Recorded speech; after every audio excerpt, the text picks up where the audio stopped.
It's always good to see NXT back in Full Sail University, man. Especially after an NXT takeover wraps up and we begin the road to the next takeover, which will be in Chicago, Money in the Bank weekend.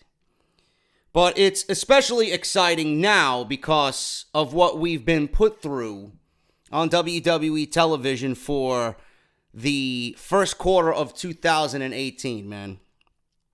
WWE has taken us on an emotional roller coaster with Johnny Gargano and Tommaso Ciampa, all starting with that unbelievable match in Philadelphia, and from what WWE is trying to portray on television after tonight, it's Johnny Gargano's rebirth, pretty much, and him doing away with Tommaso Ciampa, and him setting his sights on what eluded him, and that is the NXT Championship. Johnny Gargano came out to open the show this week, and I was very excited to hear what Johnny Gargano had to say. I have the clip here from the show tonight, and I want us to listen together what Johnny Gargano said. I'll give you my thoughts on it, and I'll kind of give you where my mind is at right now with everything that NXT is planning on doing and what NXT is going to do, in my honest opinion. This is Johnny Gargano starting NXT tonight with Candice LeRae.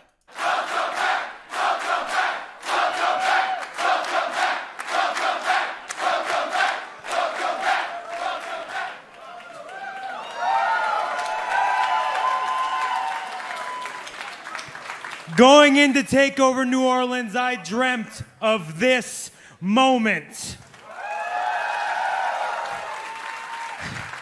Now that I'm standing here with goosebumps all over me, I can't really put it into words. It's really good to be home.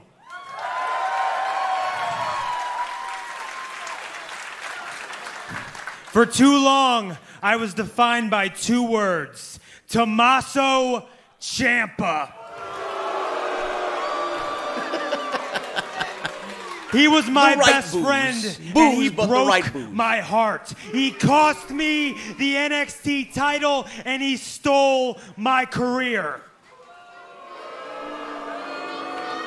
For the longest time, I couldn't even say his name. He haunted me. But after 37 of the most intense minutes I've ever spent inside a professional wrestling ring, I am standing here proud to say I have my life back. I am back where I belong. Do you?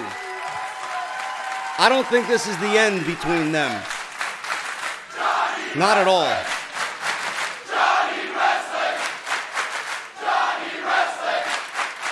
Johnny Wrestling! Guys. Johnny Wrestling is back in NXT.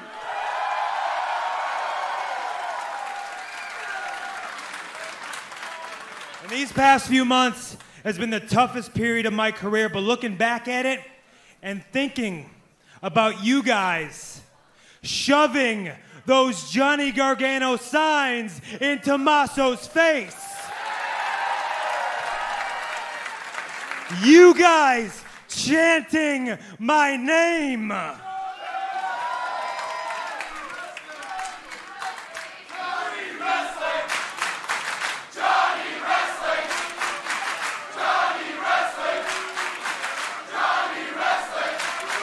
Guys, to each and every single one of you from the bottom of my heart, thank you for always having my back.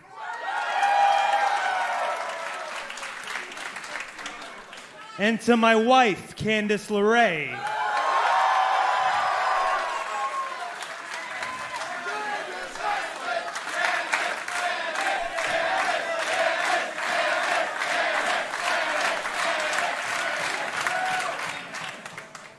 I know these past few months have been very tough on the both of us.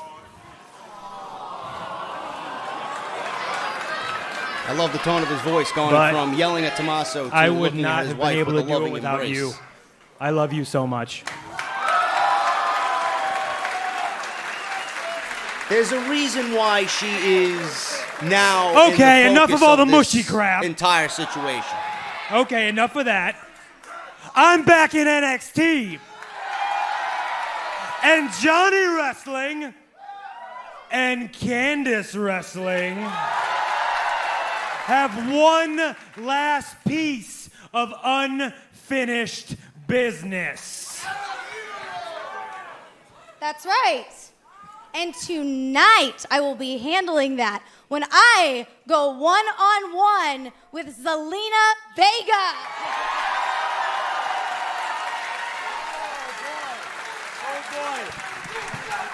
Oh boy. And trust me, if Andrade Cien Almas tries to get involved, I'm gonna drop him like his name was Tommaso Ciampa.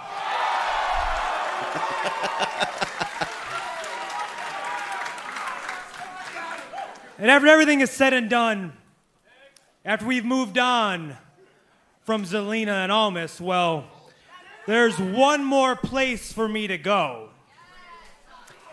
And you know, we have a new NXT champion. Uh-oh. And you're looking at his first challenger. Uh-oh. Because I am Johnny Wrestling, and we are NXT. Man, oh man, where do I even begin with that opening to NXT tonight? First of all, I'm glad that Johnny Gargano is back. He is probably... I wouldn't say he is the best thing in WWE right now. That's a very, bold statement to make. Is he my favorite wrestler right now? Yes. Is he embroiled in what is my favorite storyline right now? Yes, because I've been with Johnny Gargano for the duration of his NXT run. And when they broke DIY up, I have just followed him closely, and he is exactly what Daniel Bryan was to me when Daniel Bryan was fighting his way through WrestleMania 30 and winning the World Championship. I will not be happy until I get that similar moment with Johnny Gargano, because I think there's money in making him the NXT champion. I think there is money in having him carry the flag for NXT before he gets called up to the main roster. I just want to see that moment. I've said it many times. It's very difficult to watch that match in Philadelphia with Almas and not want to give Johnny Gargano the title. I know now why they did it, and I know coming out of Philadelphia what we've seen and what they were going for.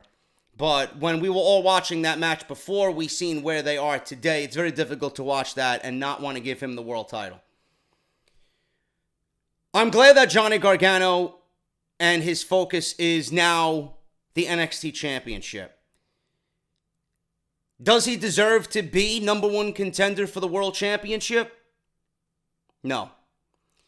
I may be a Gargano mark, I may be an NXT mark, but I want WWE to bring me on that ride again. They brought me on that ride with Almas. They brought me on that ride when Gargano lost his job. They brought me on that ride when Johnny Gargano had to fight for his life to get his job back. I don't want WWE to give Johnny Gargano a world title match just because he vanquished, and I use that term loosely, vanquished, Tommaso Ciampa. Tommaso Ciampa isn't going anywhere. You think someone who plays the villain role like Tommaso Ciampa is going to go away so easily? You think the Joker went away after Batman caught him from taking down Gotham City after one attempt? No. The Joker would escape Arkham Asylum and he would get together and scheme plans to take down Gotham City time and time and time again. Just envision Tommaso Ciampa as the Joker and Johnny Gargano as Batman. Tommaso Ciampa is going to come back and escape Arkham Asylum, and he's going to strike when Johnny Gargano is at his highest moment again, or when Johnny Gargano thinks he's at his highest moment, and Tommaso Ciampa is the furthest thing from his mind. Johnny Gargano should not be put in an NXT Championship match yet, but it looks like, I haven't heard any confirmation, I don't know if the match is official. Aleister Black said it tonight at the end of the show, because Johnny Gargano mentioned Aleister Black twice in this show. He mentioned him here in the beginning, and then he mentioned him again by name at the end, which prompted Aleister Black to come out and said, if you want it, next week, you have it. Even the announcers didn't know what was going on. We don't know if we're getting a world title match next week. We don't know if it's going to happen before TakeOver. We don't know. But if it's happening next week, or if it's happening any week leading up to TakeOver, then there's a reason why they're giving that away right now. Johnny Gargano doesn't belong in the World Championship match right now. And the only thing that I can think of that what we've seen so far as to why Johnny Gargano is getting a World Championship match, because you're probably thinking the same thing. JD, how come he is all of a sudden coming out before anybody else, claiming that he is the first challenger? Well, Johnny Gargano, the last time he fought Almas, he was fighting for his job, and he was fighting for the world title. They granted him another world title match. I think that Johnny Gargano, in his mind, if I'm kind of putting myself in his shoes, he feels like he deserves another opportunity, because that last opportunity, that fourth loss to Almas, was ruined because of Tommaso Ciampa. And it was ruined because of Zelina Vega. Not only did it cost him his job, but it cost him the world title. So now that Tommaso Ciampa is gone, he wants to get back and focus on the world title. And being that we have a new world champion, Johnny Gargano wants to be in line for the NXT Championship. Now that, Almas is not the champion anymore, and Candice is going to take care of Zelina Vega tonight, and Tommaso Ciampa is vanquished, so to say, I think that's the mindset of Johnny Gargano's character right now. He is putting everything that has been, torturing him behind him, and now the original plan can go forward, and that's the NXT Championship. And he feels like everything is taken care of now, that he can focus his attention on the World Championship. That's the only thing that I can think of. As far as what Johnny Gargano has done, he doesn't belong in a World Championship situation right now. But that's the only thing that I can come up with. WWE, they called up Almas to SmackDown. And I'm happy for him, because it's a main roster act. I think he and Zelina Vega are fucking fantastic. And I'm excited to see what Almas can do against Daniel Bryan and AJ Styles and, Randy Orton and guys like that. I'd love to see Almas versus Jeff Hardy for the United States Championship. We don't know what Almas and what type of role Almas is going to play at or on SmackDown in the weeks to come. But, part of me knows that WWE is leaving a lot on the table by bringing Almas up. They had so many more miles to go with Gargano and Almas. And it sucks to see that right now, that's not going to be visited. But this is where Tommaso Ciampa comes in. They announced this world title match very soon. Again, I told you, I don't know if it's going to happen next week. I don't know if it's going to happen in the next couple weeks. But it looks like it's going to happen before TakeOver. Candice LeRae has been very visible with Johnny Gargano, tonight. He was there with her in the ring. She was standing side by side with him. The announcement that she was taking on Zelina Vega. Gargano threatened if Almas tries to get involved, he will take care of Almas and pretend that he is Tommaso Ciampa at TakeOver, And that's exactly what we've seen. Gargano got involved in the match, and there was a nice spot in the match tonight where they both did dueling Gargano escapes. Candice LeRae is going to be a factor in Johnny Gargano not winning the NXT Championship right now. Tommaso Ciampa is not done. if Tommaso Ciampa and all that he did to Johnny Gargano did not stop Johnny Gargano, Tommaso Ciampa is going to go after the one thing that's going to break Johnny Gargano down more so than anything else. He's going to go after his wife. I believe that Ciampa is going to go after Candice LeRae. And if I'm booking this, I would have Tommaso Ciampa stalk Candice LeRae. And I would have Candice LeRae get physically involved with Tommaso Ciampa. You know, Candice LeRae was on the independent scene doing intergender matches. So, Candice LeRae, you know, taking a beating here or there from one of the male superstars isn't really that far-fetched. And if it was to happen, or a situation like that was to happen, it would certainly present itself in NXT more so than the main roster. I think Tommaso Ciampa should do some dastardly shit. I think Tommaso Ciampa should do some of the most vile shit that you would see come from someone who's playing his type of character. If Johnny Gargano and Aleister Black are going to be fighting over the World Championship before a takeover, then Johnny Gargano's not winning the NXT Championship right now. And there's got to be a reason for that. Almas is not going to be there. Zelina Vega's not going to be there. So what other opportunity do you have to present Johnny Gargano not winning the World Championship? It's going to be from Tommaso Ciampa, and it's going to be because of Tommaso Ciampa attacking Candice LeRae. That is the best story that they can tell right now, and continuing Tommaso Ciampa and Johnny Gargano. I don't know where they would go with the world title after that. I really don't. I was hoping that we wouldn't be in this situation right now, and the world title wouldn't be in the mix. But this is where WWE is going. I would have the feud between Ciampa and Johnny Gargano continue, and just take it to another level personally, while Aleister Black is off doing his own thing. And then when Gargano vanquishes Ciampa for a second time, then he could focus on the World Championship. Maybe we are leading into a situation where Tommaso Ciampa just physically breaks down Johnny Gargano more so than he ever has by getting to his wife.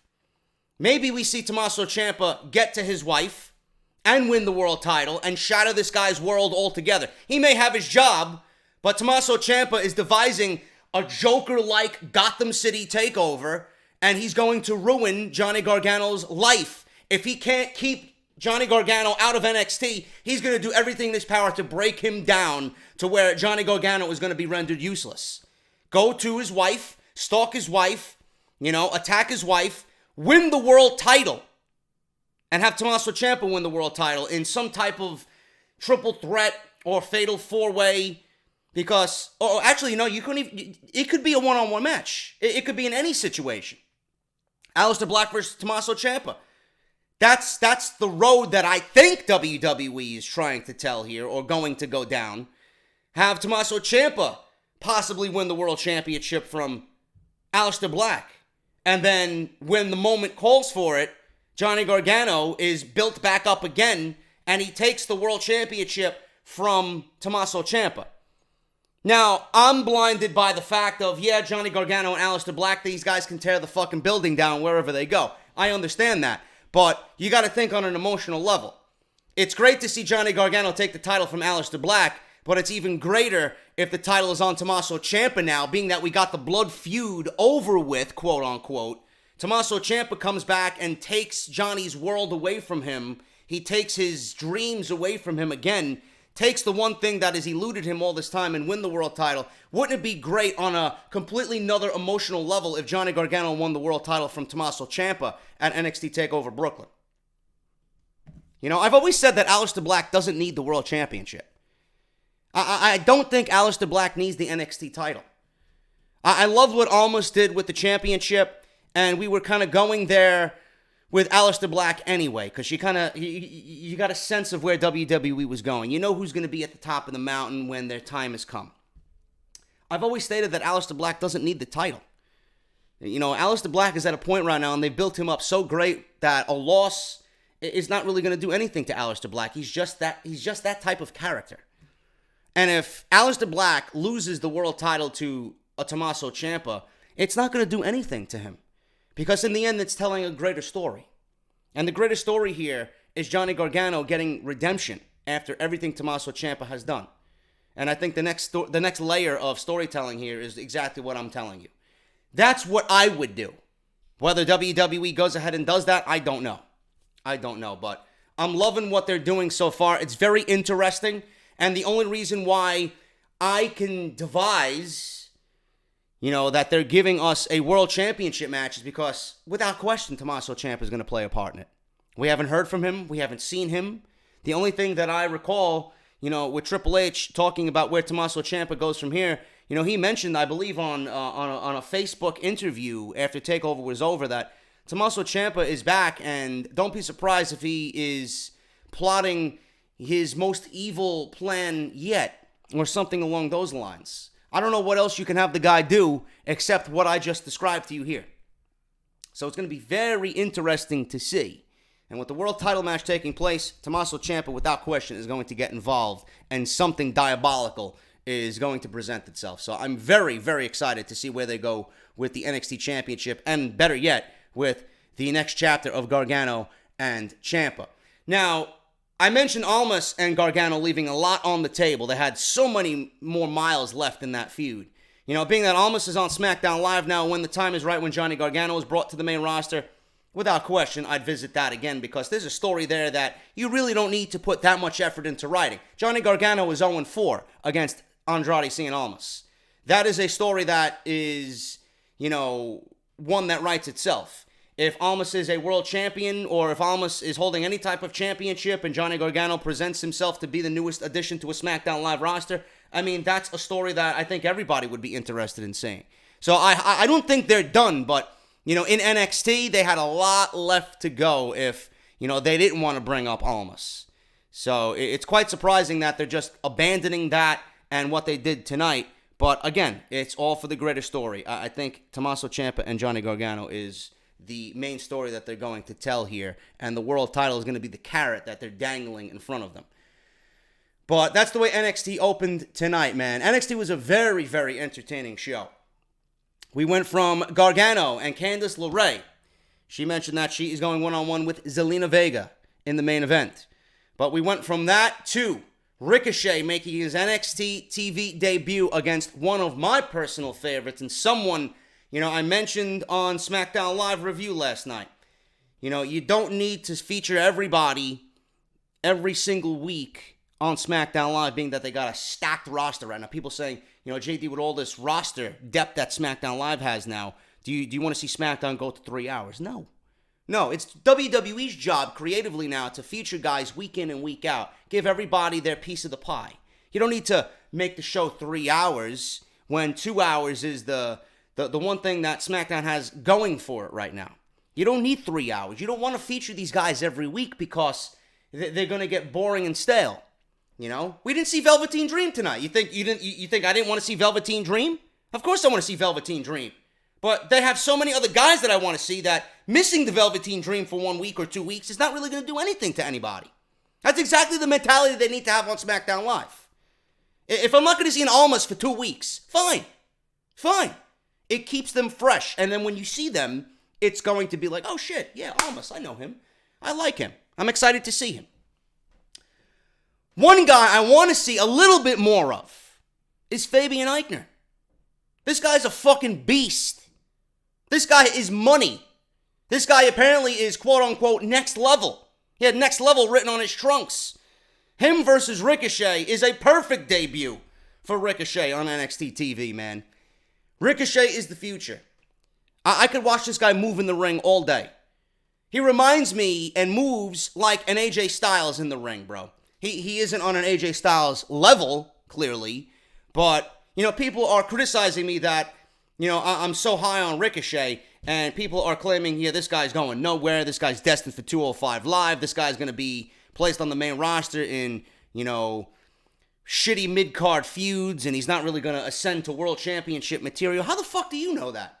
People were saying the same thing about AJ Styles when he came into the WWE. Did anybody expect AJ Styles to be WWE champion coming from Impact Wrestling and coming over from New Japan Pro Wrestling? No, we didn't expect, nobody expected AJ Styles to have this type of success in the WWE because it's not on WWE to push anybody that's an outsider to their company. But when you watch AJ Styles, what do we think of? We think of the guys who got us into professional wrestling and who we admired at a young age watching the WWF. Guys like Shawn Michaels and Bret Hart and, guys like that. That's what I look at when I watch AJ Styles. He's a throwback to the old school that does the new school better than anybody. That's what I see in Ricochet. I don't see, AJ Styles yet, but he certainly has that AJ Styles vibe. He's young enough where you can mold him into something like an AJ Styles. The guy is fucking fluid. He's flawless in the ring. I'm not saying it's going to be an overnight success. Clearly the guy needs work. His promos and that type of thing needs work. But he's definitely on the right track. I could watch this guy wrestle all day. His entrance is really fun to watch. They got a bunch of laser lights going off. The one and only Ricochet. His theme music reminds me of an epic score, at least part of it. An epic score for some epic power metal theme, And he's got a ton of potential in NXT. And I told you guys, keep an eye on Ricochet. He's going to, if you haven't heard of him, if you haven't seen him, he's going to fucking blow your mind. And everything he did in the ring tonight, man, crisp, flawless. He beats Fabian Aichner with a 630, which was absolutely beautiful. I can imagine Vince McMahon canning that move when he makes the main roster, but, it was unbelievable with the 630. Great debut. He pins Fabian Aichner for his NXT debut. Fabian Aichner, man, no slouch either. The guy is absolutely fucking great. Ricochet did some really unique stuff. Springboard European uppercut. Ricochet was doing his thing, man. Shooting star press, standing shooting star press. Everything that you come to love with Ricochet. Great shit. Beats Fabian Aichner on his NXT debut. We have the War Raiders. The War Raiders. For their second week in a row, they were in a match with two guys, JC and Chris, the wannabe Deuce and Domino over here. War Raiders, man, I love their theme music. It is so fucking simple, but it's so catchy that they got the devil horns. They got the fucking heavy metal devil horns. They're fucking chanting along to their theme song. It's got that great beat of marching to war. It's fun to listen to, man. And it's fun to see these guys so into, everything that's going on with the music and their entrance and the crowd getting into it. It's just great shit, man. I got high hopes for War Raiders in NXT. Rowe and Hanson, man, completely dissected these fucking guys. And they left them in a heap of garbage. They destroyed these two guys. Their finishing move is fucking devastating, man. We got a suplex leg drop combination off the top rope. And War Raiders win easily here over JC and Chris. So it's good to see them gaining some quick traction in NXT. We went to the Performance Center here. Shayna Baszler. I just love the way Shayna Baszler carries herself, man. She's coming along slowly in the ring, and I hope to God that she gets everything she needs to right as far as her in-ring performance. But the way Shayna Baszler carries herself, man, is very refreshing. I love her cocky attitude. I love her better than everyone attitude. She is in the Performance Center, and she's carrying the NXT Championship. And she says that she's late for a locker room meeting. And we see the entire locker room just sitting there. And we see, the coach. I don't remember who it was. But whoever was speaking in front of the NXT women's locker room is interrupted by Shayna Baszler. So she says this is her locker room now. And she immediately sees an empty locker in front of her. And the empty locker that used to belong to Ember Moon. Ember Moon's name was still on the locker. She rips Ember Moon's name off. And she puts a card, a Queen of Spades, right into the name slot on the locker. She tells the other women to get behind her or she'll run through them. So at this point, Dakota Kai gets up and she makes an excuse to leave the meeting. Shayna Baszler's asking, where are you going? Where are you going? And then Dakota Kai mentioned something about she has to step out. She wants to get a drink of water or something. And Shayna Baszler follows her out of the locker room. So it looks like Dakota Kai, like I said, Dakota Kai is going to be the next in line for Shayna Baszler. And then I think Kairi Sane's going to be the one to take the title from Shayna Baszler. But I love the way Shayna's carrying herself. And it's just nice to see, that type of attitude because she's believable.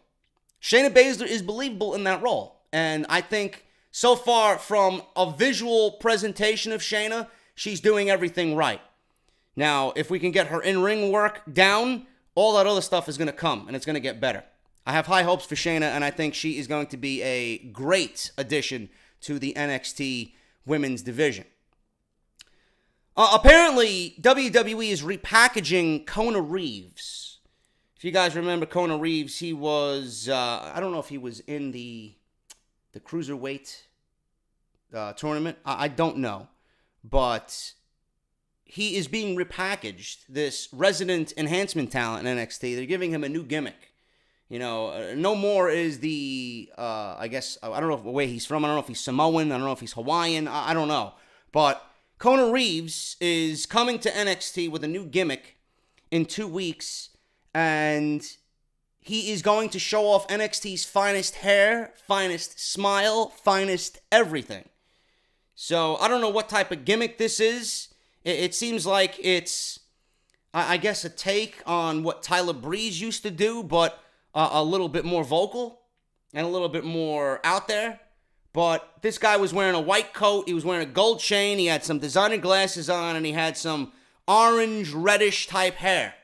So, I don't know what's going on here, but looks like Kona Reeves is getting a new gimmick in NXT. Now, I said the same thing about Velveteen Dream. I said the same thing about Patrick Clark before they renamed him and repackaged him and gave him the gimmick of the Velveteen Dream. Maybe this will work, but I have to see it first. We got 2 weeks to go to see Kona Reeves. I want to see him in the ring and how he's going to get this gimmick over, if he's going to be a believable character for this type of gimmick. So I'm willing to give it a chance, but we really can't say much of anything right now based on a 15-second vignette that we've seen tonight on NXT. Pete Dunne says he'll be back in a few weeks when he returns, and he plans on ripping Roderick Strong's head off. I do believe we will be getting a match with British Strong Style versus the Undisputed Era. If I'm not mistaken, we may be seeing that during the UK filming of their version of the King of the Ring tournament. It's a 2-night event from Royal Albert Hall. I think on night 1, we're going to be seeing British Strong Style versus the Undisputed Era during that set of tapings. So that's going to happen in June. I figured that would be saved for a takeover in Chicago, but WWE might have other plans for the North American Championship. Lars Sullivan versus Killian Dane in a no DQ match, man. This was a fucking train wreck. These guys beat the shit out of each other, man. To the point where Killian Dane was actually busted open during this match. Two beasts. We finally got a match because last time these two were in the ring, the match went to a no contest because WWE wanted to show off all the 6 competitors in the North American Championship ladder match. But these two definitely gave you the match that we all expected. It was fucking brutal. There was a moment in this match here where Dane went for a fireman's carry slam, slams Lars Sullivan down, goes for a Vader bomb. I love that spot. Killian Dane's going to make that his own, man. He's going to bring back the Vader bomb. I can't wait to see that happen on SmackDown Live. So, everybody's calling for a table. Everybody's calling for a table. Table is presented. Killian Dane slides it in the ring. Dane with the chair. He starts nailing Lars Sullivan with the steel chair. He sets up the table in the corner of the ring, slanted against the turnbuckles. So we get some more chair shots. Dane tries to launch Sullivan through the table. Sullivan says no, and he drops Dane on his back. He puts a chair on his chest and starts choking him out with the chair propped open. He then tries to cross-body Sullivan through the table, but Sullivan catches him and slams him down. Dane gets up, stuns Sullivan, tries the crossbody again, but this time he connects it and he goes through the table. Sullivan in the corner gets a chair placed on him. Dane climbs up to the top rope. Dane was trying to do a fucking coast to coast. Now, I wish they would have allowed him to attempt this spot because I would have been very interested to see him do it again. He did it at War Games. Fucking guy did it at War Games in November. I would have loved to seen it done on Lars Sullivan, but Lars Sullivan got up and he stops that attempt. So Dane was climbing the top turnbuckle. Sullivan gets up with the chair and stops that. Couple more chair shots to Dane. Freak accident is connected. Sullivan throws 2 steel chairs down in the middle of the ring and does a freak accident on Killian Dane on top of the steel chairs, and that's what ends Killian Dane here. Lars Sullivan wins clean via pinfall in this no DQ match, man. Lars Sullivan, during the match, actually did a flying clothesline off the top rope to the outside, and I was actually afraid of Lars Sullivan's well-being because a guy that size flying off the top turnbuckle to the outside, a guy that size and weight coming down on the concrete and the steel barricade ramp, come on, dude. You know, that's a disaster waiting to happen. I don't want to see Lars Sullivan flying outside the ring off the top rope. You know, there's no good to come of that. So that was a dangerous spot that made me cringe. So we'll see what happens moving forward with Lars Sullivan, man. He definitely gets a big win here. And I believe he got the win here because, like I said, Killian Dane is on the main roster and we'll be seeing Sanity on SmackDown Live. Undisputed Era is posing for photos. During a photo shoot, we see Roderick Strong and Kyle O'Reilly holding the NXT championships, tag team championships. We see Adam Cole holding the North American Championship. Man, do they look legit with all this beautiful gold in their camp. Bobby Fish following close behind. So next week, they will be on NXT. Adam Cole will defend also the NXT North American Championship against his first opponent on NXT TV, Oni Lorcan. That should be an interesting match for next week. Candice LeRae and Zelina Vega in the main event. This was fun, man. This was fun. I knew Zelina Vega could wrestle. It's great to see her mix it up. Candice LeRae is always fun to watch. This one ended when we had Zelina Vega had Almas tried to get involved here. So we get Vega with trash talking. You know, she's trash talking Candice LeRae during this entire match. LeRae drops her on the top rope. Almas all of a sudden suddenly shows up for a quick distraction. He didn't get in the ring, but he just hopped on the apron. And Vega drops Candice LeRae, who was climbing up to the top rope, and she falls to the mat. Gargano comes out to protect his wife. So he said he was going to do so, and that's exactly what he did. So Johnny Gargano comes out to keep an eye on Almas. Commentary, again, noted that Gargano was 0-4 against Almas, and that's going to be a, thing that Gargano carries with him wherever he goes. Vega gets on LeRae's back, but she gets driven into the corner. Vega with a jumping knee to the face, and then she did her own version of Almas's Meteora, the double knees in the corner, which looked very good, man. So she got that on Candice. Vega tries for the hammerlock DDT, gets rolled up for a 2 count, and at the end of this thing, LeRae hit a running elbow, heads up to the top rope, hits a missile dropkick for a 2 count. LeRae then with a Hurricane Rana, and she locks in the Gargano escape on Zelina Vega. Almas jumps in the ring and is quickly stopped by Gargano. Gargano gets the Gargano escape on Almas, and there's double Gargano escapes in the middle of the ring. Referee let it go. Candice LeRae ends up tapping out Zelina Vega, and Candice LeRae wins via submission. So that's that. And Almas is headed to SmackDown Live. Again, I'm very saddened we won't see another match with Gargano and Almas yet, but there's always going to be time for that in the future. Post-match, Vega and Almas leave. Gargano back on the microphone says that was awesome. Gargano then challenges Aleister Black for the NXT Championship, and before he can even finish what he was going to say, out comes Aleister Black. Black says, "You want it? Next week, you shall have it." And he stared at Gargano as he walked away to the back. Gargano's music played, and NXT went off the air. So what I'm thinking is, if this is going to be one of these matches that we see on NXT TV at Full Sail, Tommaso Ciampa, no doubt, is going to get involved, and I hope they do exactly what I stated. I hope there's some dastardly, evil, demonic plan here from Tommaso Ciampa to get under Gargano again. And this time, being that he couldn't do it himself, he's going to go through Candice LeRae. I want to see Tommaso Ciampa be his most vile against Johnny Gargano now. And I'd love to see Tommaso Ciampa, just out of the blue. Whether it happens a few months from now, win the NXT championship from Aleister Black, and we get a title match between Gargano and Ciampa for the title. But I think this is going to kick off the next chapter in their feud. I think Tommaso Ciampa is going to, this is my opinion. Obviously there's a likelihood that this doesn't happen, but Tommaso Ciampa, going after Candice LeRae in some fashion. I'd love to see that happen. NXT, man, again, best show during the week. I love every aspect of NXT. I love what they're doing right now. NXT, even though we've seen Almas be called up, Drew McIntyre got called up, Sanity got called up, Peyton Royce, Billie Kay, Ember Moon. NXT is still just unbelievably filled with talent. So they're not going to miss any of those guys, really. I mean, they got so many guys there that could fill that void. And they're in a very good position right now, man. Undisputed Era, Lars Sullivan. You got Velveteen Dream, Johnny Gargano, Tommaso Ciampa, Aleister Black.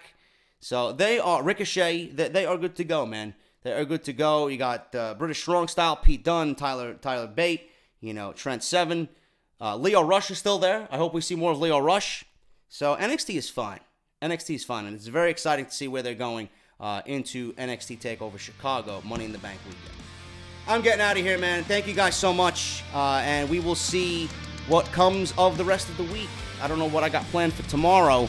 Usually I take Thursday off unless there's some big news story that I could do an off-the-script extra on, but depending on how I feel, man, I might give you a video game upload. I don't know what's going on with that. I've been streaming a little bit here and there, trying to get back into the swing of things. So we'll see what happens, but I will definitely see you guys on Friday for Off the Script episode 218. We are going to recap the draft, the shakeup. I wish there was a draft. We're going to go over the shakeup. I got news following the shakeup, why certain moves were made. We're going to talk Greatest Royal Rumble. We're going to talk about Roman Reigns, as always. So, Off the Script looking to be another can't-miss show this Friday going on into the weekend. Thank you guys so much. Hit that thumbs up. Hope you enjoyed the NXT review. And I will see you guys on Friday for Off the Script. I'll talk to you later.